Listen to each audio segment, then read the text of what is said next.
Hey, it's menu day, and it's still hotter than heck out there. I'm in Georgia, and if it's not like just unbelievably unbearable hot, the humidity is just insane. So, we are going to continue this week with no oven. That means we're going to utilize some other things like an air fryer or a grill or just our stove top, so that way we don't have to heat up our house. And we're going to do it on a little budget. Not just any budget, we're going to do it on $100 budget. So yes, we are back with a breakfast, lunch, dinner, snacks, and a sweet treat at your local Walmart, all for $100. So let's take a look. So here is the overview. Now, I've broken it up into breakfast, lunch, and dinner for all the days. If you're not able to do it this way, totally fine. Just take the recipes, make them in whatever order works best for you. It's totally up to you. And then also, don't forget, I've got a link down below. The first one is going to go to the free PDF. It goes to my website, and you can see all of the slides. And then at the very bottom, you can actually print the PDF and put it like in your binder or however you do that. The second link is going to be directly to Walmart. So if you go there, you can change the zip code to your area, and you can see exactly how much this would cost in your area. Now, I've also put some other links down below to the Facebook page. We post lots of content on there, lots of meal ideas. And then we have the Facebook group, which is all about meal planning, and it's actually called Meal Planning for All. You can go there and ask questions. You can see other people's meal plans. It's just a nice place to hang out and to just talk about meal planning and ways to reduce food waste and really just be inspired. So let's go look at our grocery list. So even though we had a $100 budget this week, we only spent $91.44. That gives us lots of wiggle room. But if you want more wiggle room, double check that pantry list, okay? You very well might already have some of these items. And then keep in mind what you can substitute with what you already have. We're going to use like elbow pasta or macaroni noodles. But you know what? If you already have noodles, say you have shells or you have, really anything other than like spaghetti or linguine, totally substitute it in. Not a big deal. And then there's a couple, really basic items on here. Taco seasoning, mayonnaise. You might already have those. You can just cross them off and your total will be much less. This total of $91.44 came from the Super Walmart in Rockaway, New Jersey area. Fun fact. So when I pulled this zip code and I checked the Walmart actually in Rockaway, New Jersey, it is a weird Walmart. It doesn't have a produce section or something. It was just very weird. I couldn't find bananas or, just very basic stuff there. So I had to go to the Super Walmart. So a little odd there, but okay. The only other thing is that we assume that you have your preferred cooking oil, whether you use veggie oil, olive oil, whatever it is. You're going to need just a little bit of sugar, and we've had sugar on our list plenty of times before, and whatever your favorite seasoning is. Everything else totally covered in here. Now, also keep in mind that these recipes are basic. They are really at their point where they're complete, but there's lots of wiggle room here. If you want to add extra stuff, if you want to substitute stuff, totally fine. So let's look at the visuals real quick. Here are some of the visuals of what we got, just so you can have an idea of what they look like. Maybe you're not super familiar with Walmart or these items. Just a quick visual here. Like I said, click on that link below. It'll give you the absolutely full grocery list on walmart.com, and you can see everything that we picked out and the prices. So, okay, let's go. Now, day one typically falls on a Sunday at my house. So we're going to do some super simple scrambled eggs with spinach. Literally, I just go ahead and scramble my eggs. I toss in some washed chopped spinach. You can add some cheese. You can serve this with toast. Super simple. The big thing is I'm going to knock out this watermelon. Now, I know that a lot of people like to slice their watermelon where it still has the rind on it. But for my house, that rind takes up a lot of space. So I just go ahead and take my watermelon, I cut it all up, and then it's ready, for snacks, for meals, whatever. You can just toss them on the plate.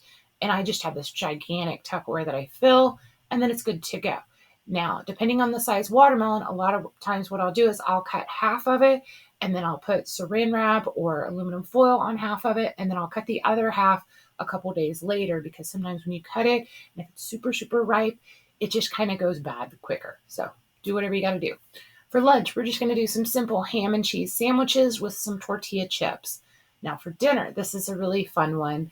I haven't done this in a while. This is usually on my fall list, but since we're not using the oven, we're trying to use other appliances. We're going to make meatloaf in the crock pot. Now there's one trick to this.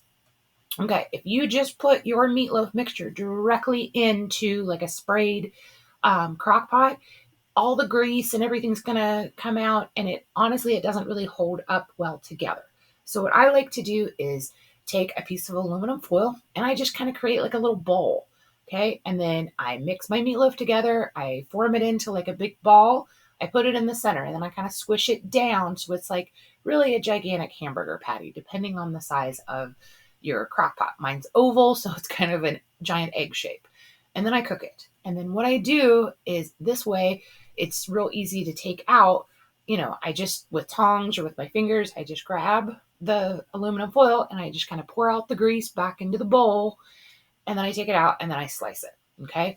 Now, depending on how thick you make the meatloaf, it's going to take, on high, it usually takes like 2 to 3 hours, maybe 4. On low, it's going to take probably a good 5 to 6 hours. Now we're going to serve this with some just classic mashed potatoes. You can peel them, the potatoes, you can leave them plain, and you boil them until they're tender. And then I just add in usually sour cream or butter and some garlic and just call that done. And then we're going to do some green beans. Now I put on here that it's optional for the topping. I'm not going into the great debate on meatloaf because I know everybody likes it a little different. So if you like to put ketchup or brown gravy or tomato sauce on top, you do totally you. There's plenty of wiggle room in this menu this week, so you can just do whichever way your family's going to like it. Now here's my favorite part. For the dessert this week, we are going to do frozen banana bites, okay? We did this recently and it turned out so well. Basically, you're just going to slice those bananas. I do recommend that you use them when they're still pretty firm. If you wait until your bananas are pretty brown, they're kind of mushy and they're a little bit harder to work with. Now, what I do is then I just take a knife and I put a little peanut butter on each one, put it in the freezer. Oh, I do put them on a piece of parchment paper on a sheet pan, then put them in the freezer, let them get pretty solid. Then, when I know that they're frozen, in a microwave safe bowl, I do about half a bag of chocolate chips. I usually add just a little hair of like coconut oil or something to give it a stabilizer, but you don't necessarily have to do that. And then I just microwave for 30 seconds and I stir, and then I microwave and then I stir. Just keep doing that until it's nice and smooth. And then I take a fork and I take my frozen banana with the little peanut butter on top and I coat it with chocolate. Now, it doesn't always look beautiful, but it tastes amazing. Here's the fun thing. Go look in your pantry, wherever your baking supplies are, because first off, my kids love to help do this. And then we can add little sprinkles. We can add some coconut, whatever. Make these little fun. And you could even like put them on a stick and make them like a little treat that way. Super fun, super easy. And then they're eating bananas for a dessert or a snack. For day 2, we are going to do a super simple peanut butter oatmeal. I like to do these overnight oat style. You can do them in individual containers or one large container. Doesn't seem to make any difference. And because it's peanut butter, we're just going to add some chocolate chips in there for a little bit of fun. For lunch, we're going to do leftovers because we'll have a good amount. And then for tonight's dinner, we're going to do chicken enchiladas mac and cheese. Oh my goodness. So simple. It's just going to be on the stove top. You can use the red or the green enchilada sauce. I've done them both and they both turn out well. You can up the flavor a little bit if you like it spicy, add some jalapenos. Most enchilada sauce are not that, tangy or spicy, but you can check out the mild versions if you're worried about your kids not liking that. And then I was going to mention, we can totally prep ahead the chicken for this week. Really, all the chicken dishes you can easily do with raw chicken or pre-cooked chicken. Chicken is one of those things that's super easy to go ahead. You can bake it in the oven, you can grill it, you can put it in the air fryer. Go ahead and cook up a bunch of them. But keep in mind, if you're buying your chicken from like Kroger or Walmart, they tend to be pretty large breasts. So I usually cut them in half, and then a lot of times I cut them in half again. So each breast becomes 4 separate pieces. That's just because at our house we have two small kids and they're not going to eat one of those gigantic breasts. Plus, when you keep them whole, they take forever to cook. But chicken is a great thing to cook, and you can even shred it and then freeze it. And then when you're ready to cook dinner, you just take it out and you just add it to the pan and it heats up and it's great. For day 3, we are going to do a simple vanilla yogurt with blueberries, fresh blueberries. Now, this is kind of like a parfait, and what I do, this is the perfect opportunity to go check what is crunchy in your house. And what I mean by that is we always tend to have that one cereal that the kids have eaten a ton of, and then when it gets to like this much left in the box, they don't want it anymore. Or maybe have some graham crackers or some, my kids love these little alphabet cookies and stuff. But when it gets to the bottom of the bag, they're not a big fan. So I take that little bit, I crunch it up, and then I sprinkle it on top. Then I'm using up those snacks or that cereal in a new way, and they're not bored of it. And it's kind of fun and exciting. So you can do you on that. For lunch, we're going to do some egg salad pitas. I'm totally on a pita kick right now, and I don't know what it is, but I like to put some spinach at the bottom of the pita. Then I put my egg salad, and it is just so good. It's kind of like creamy and crunchy, and oh, I love it.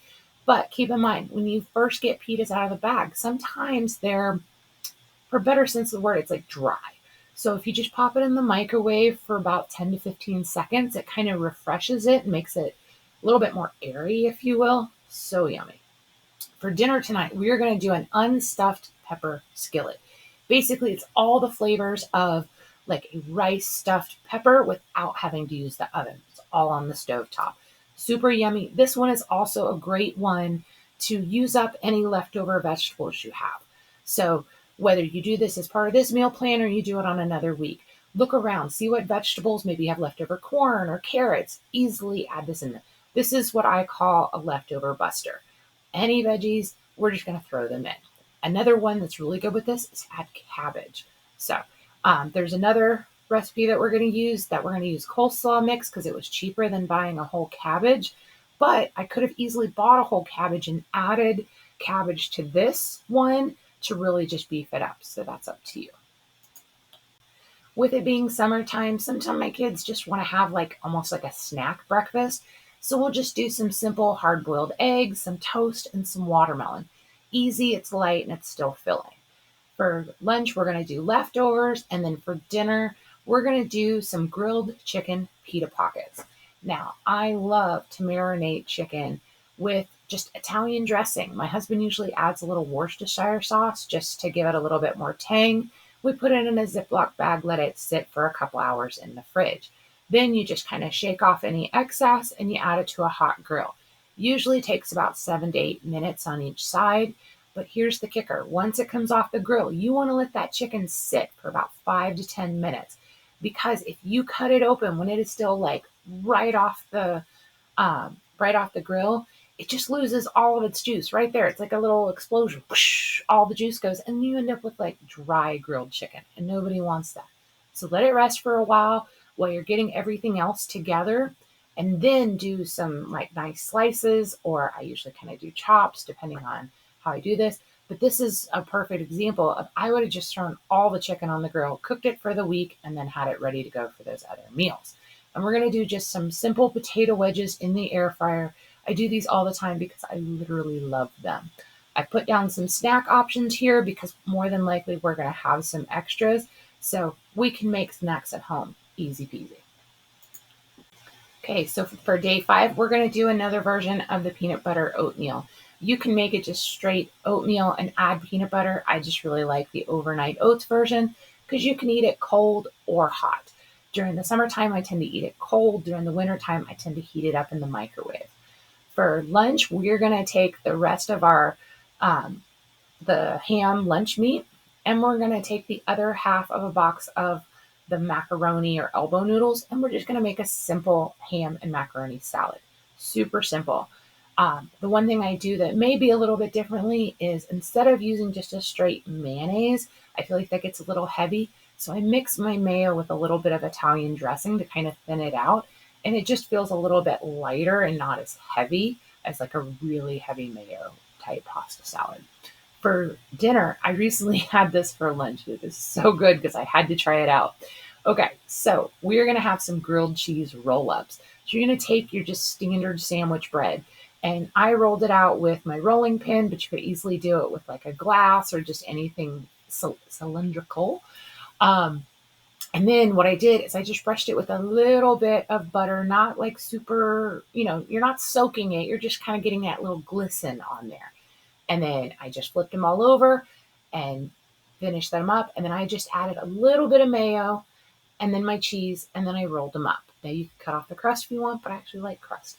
And then we're going to put them in the air fryer. We're going to do 4 minutes, flip them, 4 minutes, and they're so yummy. They remind me of that new Subway roll, Subway sandwich roll things.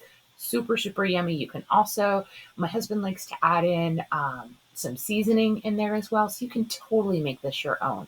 And the way that we do tomato soup is we take a large can of the just standard tomato soup, and we like to add Italian diced tomatoes because it has that flavor already in there and it has the liquid. So it kind of thins it out a little bit more. And then both my husband and I really like to top it with a little bit of sour cream. And then, of course, the grilled cheese roll up, you dip it in the soup. Oh, chef's kiss or whatever they call it. Day 6 is usually a Friday at my house, and I don't know about you, but Fridays are like, woohoo, it's Friday, and oh my gosh, I still have to cook. So, super simple. We're going to do that vanilla yogurt with blueberries again. We're going to do leftovers.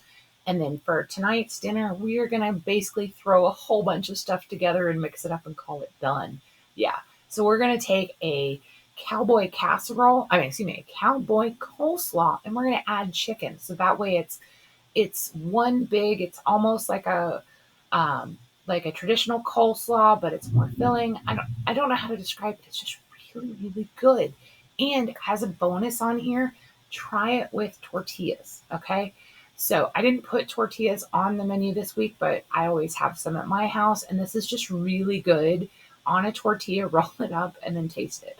And so the coleslaw is going to have we did a coleslaw mix, but like I mentioned earlier, you could easily buy a head of cabbage. It wasn't that cheap at Walmart this week, but cabbage goes on sale pretty regularly at other stores. We're going to add in some black beans and some corn. We're going to make a super simple dressing that's going to be mayo, sour cream, lime juice, sugar, and taco seasoning. I didn't put an exact amount on the taco seasoning because I know some people like it really strong. Some people don't like it strong. Just season it how you like. And then what's great about this is you can serve it kind of room temperature, like right after you make it, or you can put it in the fridge and then serve it chilled. Either way, this would also be a great one to take to like a ball field or a park. Super, super yummy. So you can also add a bunch of stuff to this. Maybe you have extra carrots. You want to add shredded carrots or bell pepper or diced jalapenos. You could even add shredded cheese. That's what we do when we put it on tortillas. So lots of options there. But remember, this is just how I would do it. Definitely, pick the meals and the breakfasts and the lunches that'll work best for your family. So let's go on. Well, I hope you guys have enjoyed the menu this week. We're trying to do a $100 menu every week, and as well as a $60 menu. And I have another type of menu that I'm going to be coming out with very, very soon. I still want to tell you, but I'm going to try to keep it a secret. So, anywho, don't forget to go to the website. You can get the free PDF. Don't forget to click on the link to go to Walmart, and you can see my whole list there. You can change the zip code to your area and see exactly how much it would cost you. But if you do anything else, don't forget to check your pantry to see what items you already have. I hope you have a wonderful week and try to beat this heat, and I'll see you next week. Bye.